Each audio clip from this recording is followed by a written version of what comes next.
Our West Indian possession is the smallest of the Greater Antilles, situated just within the torrid zone.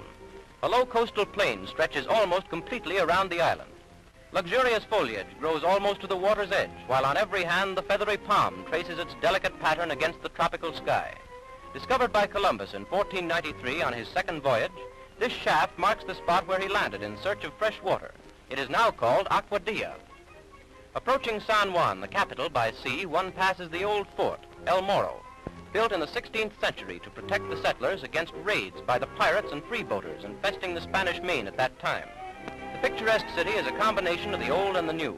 Modern buildings, buses, and traffic policemen typify the spirit which is fast making San Juan the central distributing point for the whole Caribbean Sea.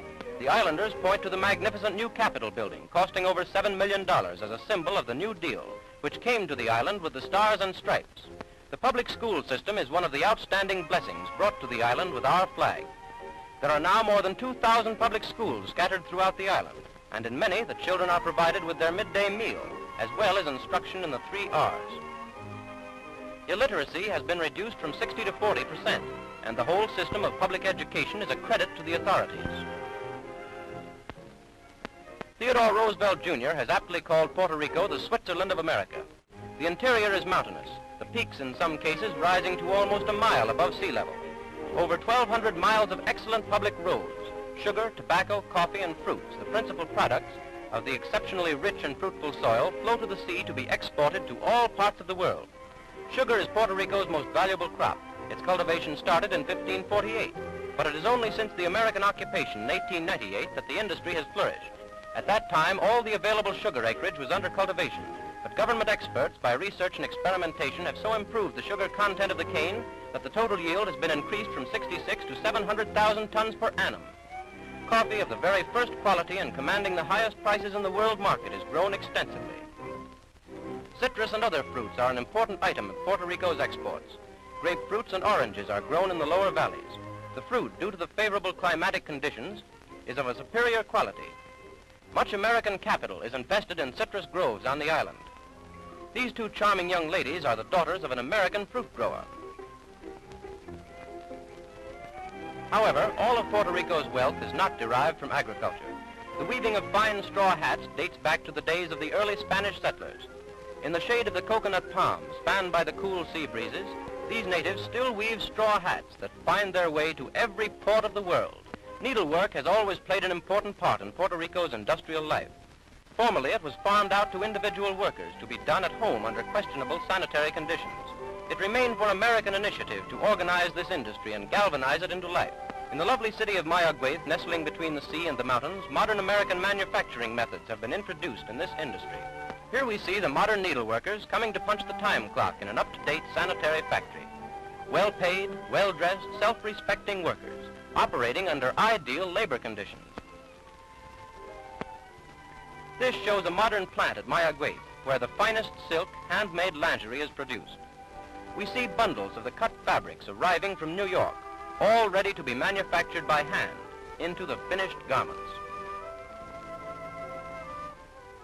The first step in this process is to pull the threads for the drawn work, a delicate operation deftly performed by the expert native workers.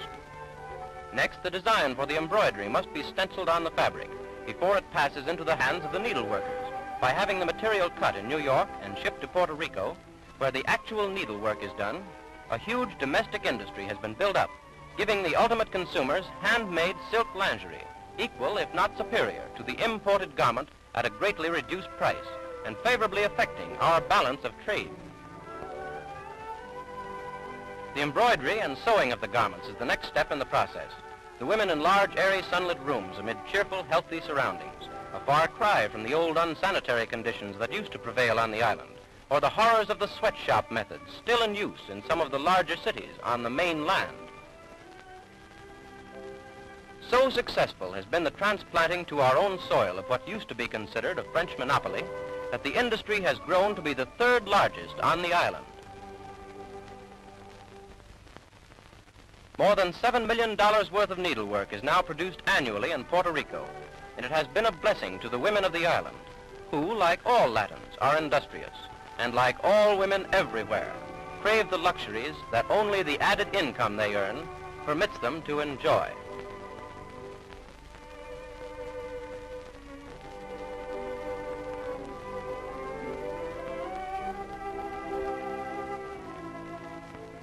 At last it is finished, a dainty, charming creation which would delight any feminine heart, not to mention the masculine eye.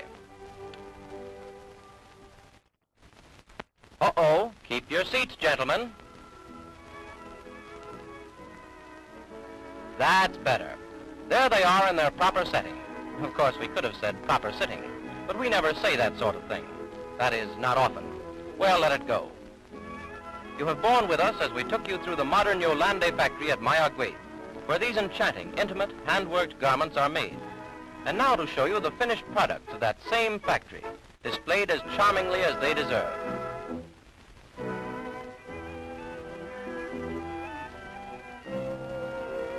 These exquisite aids to your feminine charm, which combine extreme practicability with subtle allure, are the result of American ingenuity and painstaking attention to detail in adapting the world's finest handwork to meet the exacting demands of its most fastidious clientele, the American woman.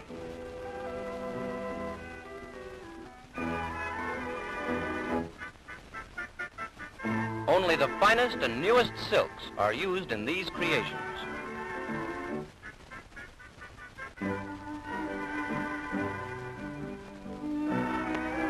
Incidentally, but most important to you, is the fact that because of their design and the care with which they are made, these garments conform gracefully to the body and are adaptable to all figures.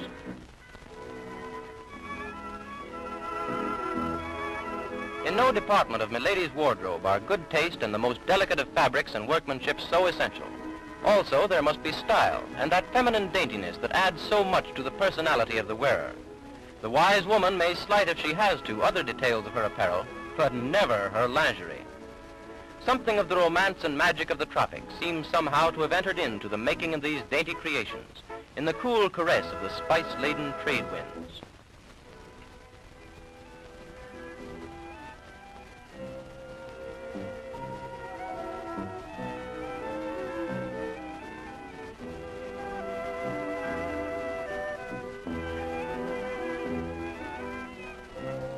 There is a continental sophistication, an old-world wisdom to these alluring snares of silk and lace, to bind closer and hold captive the man of your choice.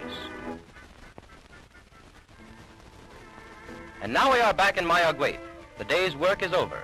The women, who made the delightful garments you have just seen, troop out into the clear, brilliant sunshine, pleasantly chatting as they wander to their homes in the city or further afield in the lovely countryside, where cool streams winding past fertile valleys in the shadow of towering cliffs and mountains, past picturesque towns which still speak of the days when Spain, a mighty empire, reached out to the New World and laid on it her indelible stamp of romance and grandeur, past city and valley to find their way at last into the blue waters of the loveliest of all seas, the Caribbean.